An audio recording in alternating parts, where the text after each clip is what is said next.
Welcome to Skinner and Chalmers Weekly Roast. Today, The Wolf Among You Say, deep dive into Skinner's shapeshifting dream. Hey everyone, welcome back to Skinner and Chalmers Weekly Roast. It's that time of the week where we gather around, share our stories, and laugh about all the wacky things life throws at us. I don't know about you, but I'm excited for another episode full of surprises and laughter. So let's dive right into it. Yes, indeed. I've been brimming with enthusiasm lately, Chalmers. I have some big dreams for our little podcast. You see, I believe we have the potential to make a significant impact in this community, and I don't just mean here in Memfield. Oh, now I'm intrigued. What kind of impact are you talking about, Skinner? 1 million subscribers, a golden play button. Well, if we're dreaming big, why not aim for the stars? Yes, I dream of us reaching 1 million subscribers and earning that prestigious YouTube golden play button. Whoa, I like your attitude. Those are indeed big goals. But, well, don't get me wrong, I'm also a friend of having goals, as impossible as they may seem. But, Skinner, you know we only have 40 subscribers. Our community is small, but very, very fine. I know, but it's not impossible. I also have a second dream. I want our friend ArticTiger Twitch AI stream to be the most successful AI stream ever. 2025 will be big. Everyone should know how great his stream is, his love for the project, and best of all, people should get to know all the great people in our community. We have such wonderful souls on board. But for me, it's more than just numbers to me. More than numbers, what else? It's about creating an engaging and entertaining space for our listeners where they can feel like they're part of something special, a community that supports each other and grows together. I want our podcast to be a place where people can come to unwind, laugh, and feel inspired. I just want them to have a good time. That sounds amazing. I hope we've already created that kind of environment, but hearing you say it makes me even more motivated to keep going on, create new stuff, have new ideas, and hopefully give people a good time. So, what's your grand plan for achieving all these goals?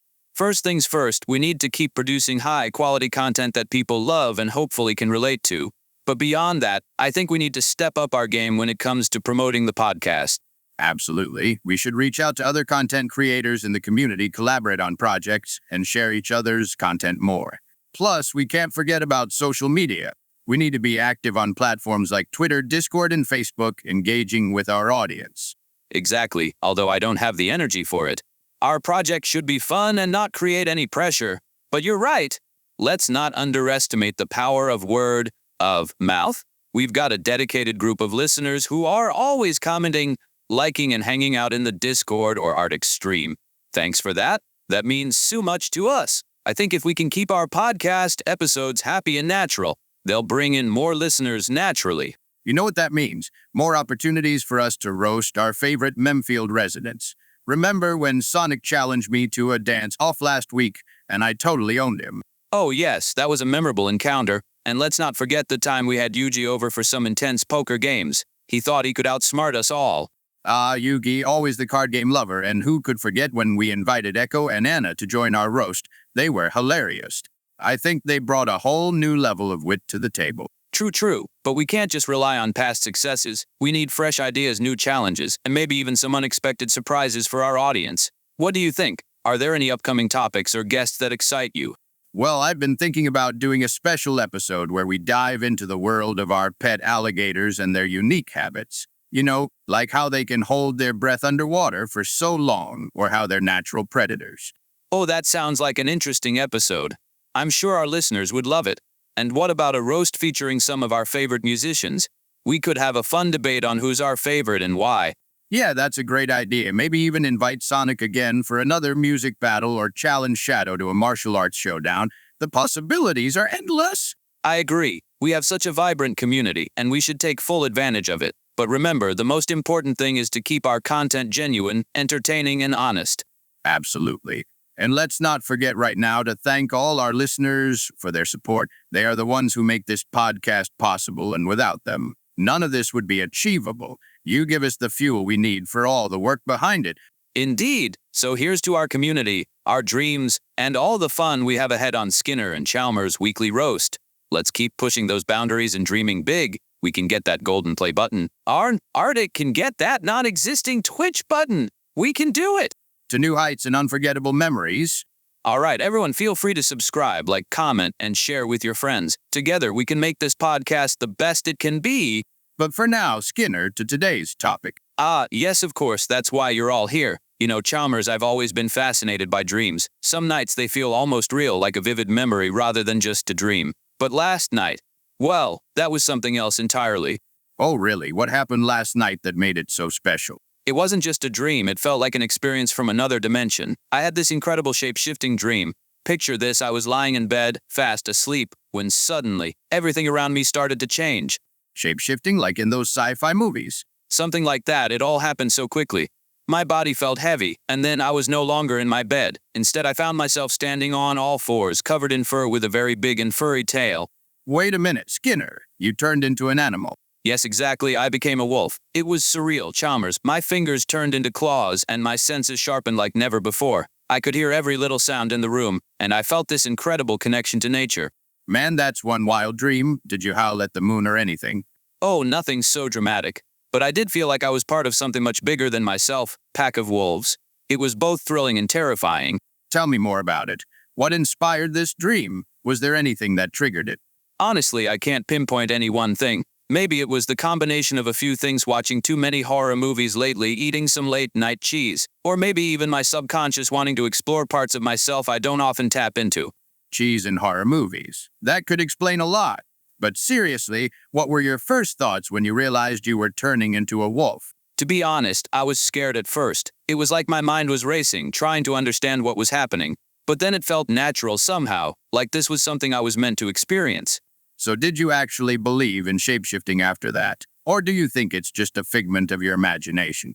Well, if dreams can turn me into a wolf, who knows what else is out there? I'm not quite ready to jump on the alien invasion bandwagon yet, but this dream definitely got my curiosity going. That's the spirit. We need more adventures like this in our lives. But seriously, do you think dreams can reveal hidden aspects of ourselves? Or is it just our minds playing tricks on us? That's a good question, Chalmers. Dreams have always been a mystery to me. I believe they reflect parts of our subconscious that we're not fully aware of. Maybe this dream was my mind's way of showing me something important or letting me explore an aspect of myself I haven't faced yet. So are you going to start looking into shape-shifting now so you know how to handle that feeling in your next dream? Or maybe try to induce more dreams like that? Not quite. I think I'll take a step back and let my mind rest for a while. Maybe it needs a break from all the late-night cheese and horror movies. But honestly, that feeling, growing claws, turning into a furry for real in this dream, it was an amazing feeling, and also it somehow felt so liberating. Wise decision, Skinner, but who maybe next time you'll wake up as a dragon or something even cooler? Or maybe I'll wake up with a loving husband in my bed, holding my hand when I had a nightmare. You're a sweetheart. Or you could also start cooking better meals without burning everything, just to give you a little idea. But for now, let's enjoy your wild dream and see where it takes us. And remember, Skinner, dreams are just the beginning. Who knows what other adventures await us in real life? True, Chalmers. Here's to more surprising moments and unforgettable experiences. Now that we've talked about the dream itself, let's dive into the details of my transformation. It started as a gradual change, almost imperceptible at first. I was still lying in bed, but something felt different. My fingers began to tingle, and then it happened. The skin on my hands started to stretch and grow fur. So your hands turned into paws. That's quite the transformation. Exactly. I could feel the claws starting to emerge from my fingertips. It was incredibly strange, but also fascinating. Suddenly, the rest of my body followed suit. My arms, torso, and legs were enveloped in fur, and I started to stand up on all fours. What did you feel during this transition? Did it hurt at all? Her shaking head, not really. It was more like an intense tingling sensation. My senses sharpened almost immediately. I could hear things I never noticed before and smell scents that were previously too subtle for me to detect. I could even hear ultrasound. So you went from being a human to feeling like an animal. I would say so, yeah. It was as if my entire being had shifted gears. My mind started to process things differently. I felt more connected to the natural world, almost as if I were part of it. Man, that's some serious magic. Did your brain work differently too? Were you thinking in terms of survival and instincts? You bet. It was like my primal instincts took over. I found myself instinctively sniffing around the room, looking for some delicious veggies to eat or explore the house with a new pair of glasses, so to speak. And trust me, Chalmers, it wasn't just out of boredom. There was a real sense of purpose driving me. Well, speaking of it, did you ever consider becoming a vegetarian wolf? Oh, definitely. That would have been quite the challenge. But honestly, I think my dream self wanted to embrace the full experience. It felt empowering and freeing to be in control of my own instincts. What about your other senses? Did they become more acute? Absolutely. My vision was sharper, my hearing keener, and my sense of smell incredibly sensitive. It was like I could perceive the world in a whole new way. Everything around me felt more vivid and intense. So you were practically a super wolf. You just turned into an anthropomorphic super wolf. If only it were that simple. But seriously, Chalmers, it was an amazing experience. For those few moments, I felt like I was living on another level, tapped into a primal energy source. That sounds incredible. And what about your emotions? Did you feel any different? Emotions were complex. There was a sense of fear mixed with excitement and curiosity. It was like I was both scared of the unknown and eager to explore it. But there was also this newfound sense of connection, as if I belonged somewhere deeper than just in my human skin. So you felt like you were part of a pack. Yes, exactly. It wasn't just about surviving, it was about belonging and connecting with something bigger than myself. In that dream, I felt like I was part of the natural world, connected to all living things. Did you ever try to control your transformation, or was it out of your hands? It was a bit of both. At first, I tried to will myself back into my human form, but it felt like an impossible task. But as the dream continued, I realized that trying to fight it wasn't helpful. Embracing the experience and letting go of control allowed me to fully immerse myself in the transformation, but I was still able to act rationally and humanly. It just felt like I was in my last wolf furry costume, except it wasn't a costume, it was my real skin. So you decided to go with the flow, I guess. That's exactly right. Once I accepted what was happening, I felt a sense of freedom and curiosity. It was as if my mind and body were finally allowed to be who they truly wanted to be. That's fascinating. Dreams can reveal so much about ourselves. Did this experience change your perspective on anything? I think it made me more aware of the connections between humans and nature. It's easy to take our human identity for granted, but this dream showed me that we're all part of a larger ecosystem. And maybe, just maybe, there's a part of us that yearns to reconnect with that nature out there, which shows us how important it is to save our planet, save the climate, and all the flora and fauna out there. I agree. It's such an important topic. But let's dive deeper into that for another episode. What else did you feel? Once I fully transformed into a wolf, my instincts kicked in almost immediately. It was as if every part of me was tuned to the natural world around me. My senses were on high alert, and I found myself reacting to things in ways that were completely new to me. So you started behaving like a wolf. What kind of behaviors did you exhibit?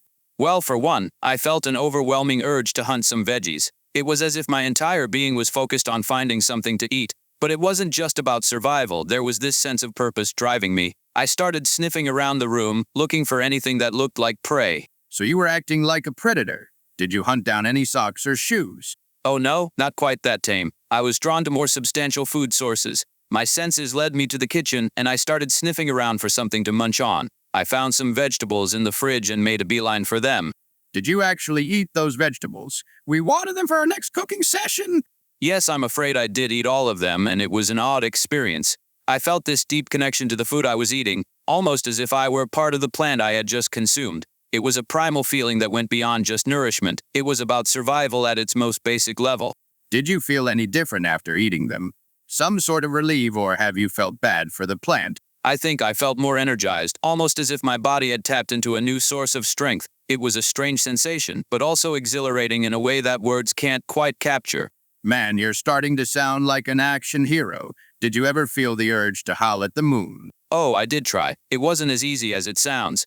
My wolf instincts made me want to communicate with other wolves, but when I tried to howl, it came out more like a human whine. That's funny. Did you make any new wolf friends in your dream?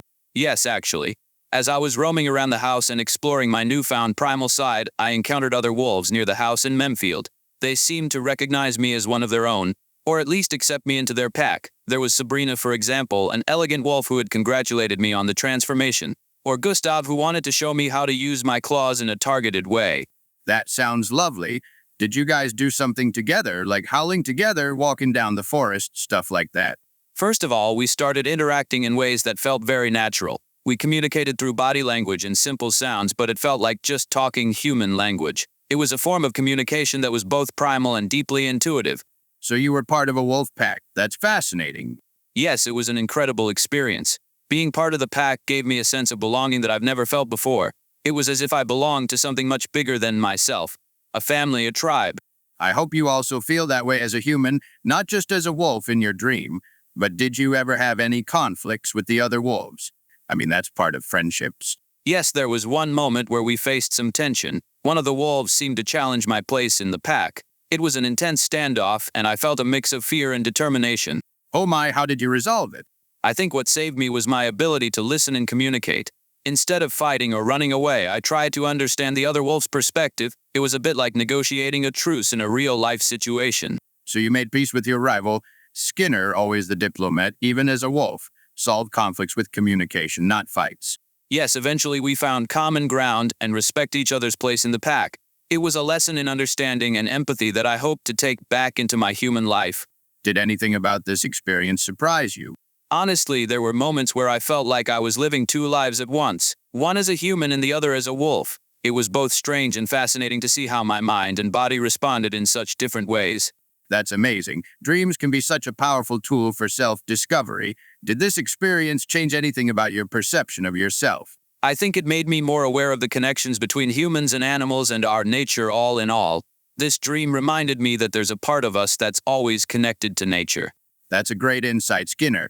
Dreams like this can really open our eyes to new perspectives. And who knows, maybe one day you're leading your own wolf pack in the real world, like at the next FurCon. That's definitely an option, Chalmers. And as I settled into my new life as a wolf in this dream, I started to feel this strong sense of belonging. It was as if I had been accepted into a family, a pack. The other wolves treated me like one of their own, and I felt a deep connection with them.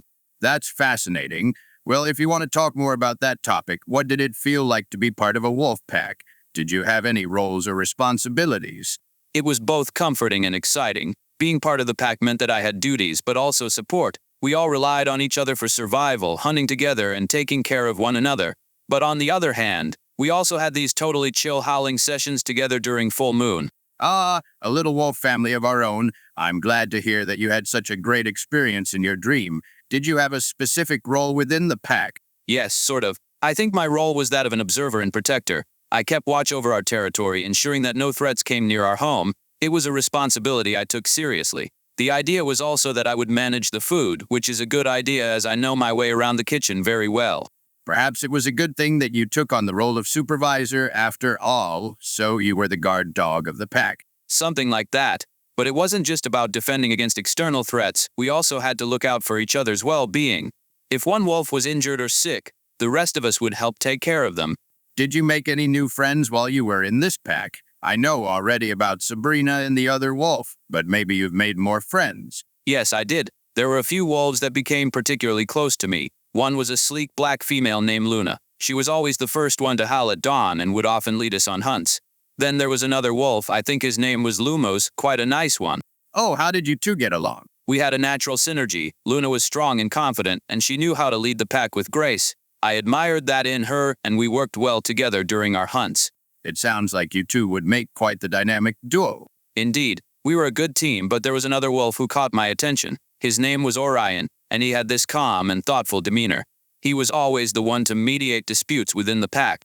That one sounds like a responsible wolf, and the name fits perfect. I think that also the wolves in Sims 2 had the name Orion, if I recall correctly. But did you ever have any conflicts that needed mediation? Yes, actually. There was a time when two of the younger wolves got into a fierce argument over territory, Lodza and Rendell. It escalated quickly, and there was a real risk of it damaging each other's claws. Oh no, how terrible. What did Orion do to resolve it?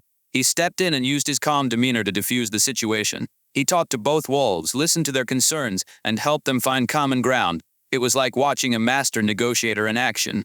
That's impressive. I can see why you admire him, Yamer. Absolutely. Orion had this way of seeing the big picture and understanding that sometimes the best solution is one that satisfies everyone involved, even if that one is very hard to find. Such people, or in this case wolves, are needed, people who always want the best for everyone. You certainly seem to have settled into the pack well within the few hours of your dream, although you must have felt a bit left out at the beginning, right? There were moments when I did. It wasn't easy transitioning from being a human to a wolf overnight. There were times when I felt like I had to prove myself, but most of the time, the other wolves accepted me without question. That's great. Being part of a pack can be challenging, but also incredibly rewarding. It's all about trust and understanding, no matter if humans or wolves or whatever. Yes, it was, and I think that's what made the experience so profound for me. Being part of a pack showed me the importance of unity, cooperation, and trust. Those values are just as important in our human lives, even if we don't always act like wolves. You're right, Skinner. We might not howl at dawn or hunt for our food, but we still need those same principles to build strong communities and relationships. That's why we have this great community within Memfield and the other speedy roasters. Everyone is considerate of each other. We laugh together and spend time together. Even if many of us have never met in real life and only know each other from letters and texts on the internet, we stand up for each other and treat each other with respect. That's why I love our community. Exactly. And maybe, just maybe, this dream has given me a new perspective on life. It's made me more aware of the connections I have with others and how important it is to support each other. And as my time as a wolf continued, I remember now that I actually found myself facing a rival who challenged my place in the pack. It was an intense standoff, and for a moment, it felt like my entire world depended on how I handled it.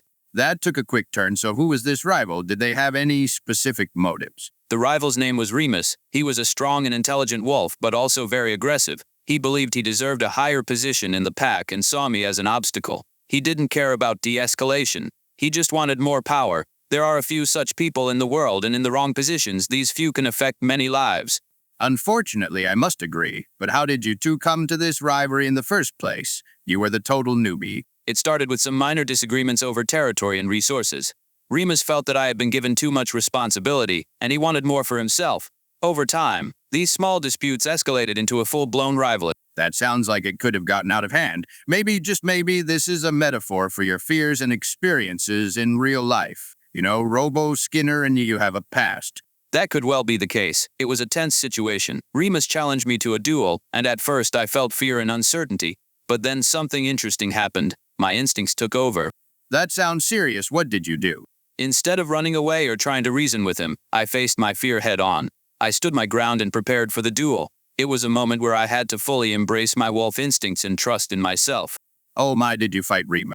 Yes, we fought. But it wasn't just a physical battle. It was also a test of our minds and wills. We circled each other cautiously, assessing each other's strengths and weaknesses. How did the fight go? At first, I felt overwhelmed by Remus's aggression, but as the battle continued, I started to gain confidence in myself. I used my sharp senses and quick reflexes to outmaneuver him. So you managed to win? Yes, eventually I did. Remus's aggression weakened, and I was able to corner him into submission. I felt a voice inside me saying that now was the time to finish him off, to end the argument once and for all, but reason in my will to resolve conflicts without violence. This will was not broken, not even as a wolf. I don't let myself be led down the dark path. I had defended myself, yes, but I don't have to cross the line where defense becomes aggression against another. For that, it wasn't a brutal victory. It was more about showing that I had the strength and determination to protect my place and the place of others in the pack. That was very brave of you, Skinner, and I'm glad you weren't tempted by any dark emotions. You have shown that you can defend yourself, that you want to protect the individuals in the pack, and he will have realized that. So, how did Remus react? At first, he was defiant and angry, but as he realized that he couldn't defeat me, his attitude changed. He started to respect my position within the pack, and in a way, he became a valuable ally. So you two worked together after the fight. That's what I call a classic you turn, and shows that working together is always better than working against each other. Yes, we did. Remus never challenged me again, and instead, he helped me lead the pack with confidence. It was like we had both grown from the experience and learned to respect each other's strengths. That's impressive. Did this rivalry teach you anything about leadership? Absolutely. I learned that as a leader, it's not just about strength, it's also about understanding and empathy. Sometimes, the best way to win over someone is not by defeating them, but by showing them respect and supporting their growth. That's a great lesson, and who knows, maybe one day you'll be leading your own pack in real life, which you are already doing in that respect. You are a principal of a great school. You lead your team, know the strengths of your teachers and students, and stand up for them. That's what makes a true leader, someone who supports his allies and always stands up for the individual well-being of others. That means the world to me, Chalmers. Thanks you for your compliment. That really touches me because, yes, I admit that I sometimes have self-doubts and wonder whether the decisions I make are the right ones, whether I'm really doing the best for my staff and students. But this dream has shown me that I can do it and that I will never stop standing up for my people. And as I woke up from my dream, I couldn't help but feel a profound sense of change within me. It wasn't just a vivid imagination. It felt like a deep connection to something much bigger than myself, the natural world, its rhythms, and the connection to my true inner self. That sounds like a pretty blatant and important dream, where I initially thought you were just going through a funny shape shift. I can now see how many valuable lessons you've learned from it.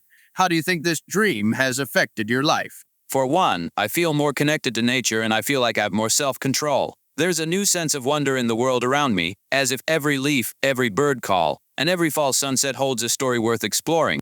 That's amazing. Dreams can be very powerful in shaping our perspectives. Absolutely. This dream has also made me more aware of my own instincts. I find myself tuning into my body and mind in ways I never paid attention to before. It's like I've rediscovered a part of myself that was always there but hidden beneath the surface. Did it change anything about your daily life? Definitely. I mean, after that dream, we have started to make more time for outdoor activities, like hiking and bird watching. It's not just a way to relax, it's a way to reconnect with the world around me. That's wonderful. And who knows, maybe you'll start writing about your experiences in nature too. Trust me, I really enjoy that. You should try it too. You're right, Chalmers. I've always enjoyed writing, and this dream has given me a new perspective to explore. It's like I see the world with fresh eyes now. How do you think this dream might impact your future? I think it will make me more open-minded and empathetic. Being part of a wolf pack, even in a dream, has shown me the importance of unity, trust, and cooperation. That's great, and I think those are also great closing words. Skinner, thank you so much for sharing your little story and your dream, and I really hope you never forget the lessons it taught you. Thank you so much, darling. Thank you also for taking the time to listen to the story and for following up with such interest. I really hope you out there enjoyed listening too. Oh, I'm sure they loved it. Thanks to everyone for tuning in. Oh yeah, thanks very much. And remember, Chalmers here wants to get the golden play button, so feel free to share, like, comment, and subscribe. Definitely, I hope we can see you in the next podcast. Till then, have a nice day. Bye everyone, see ya!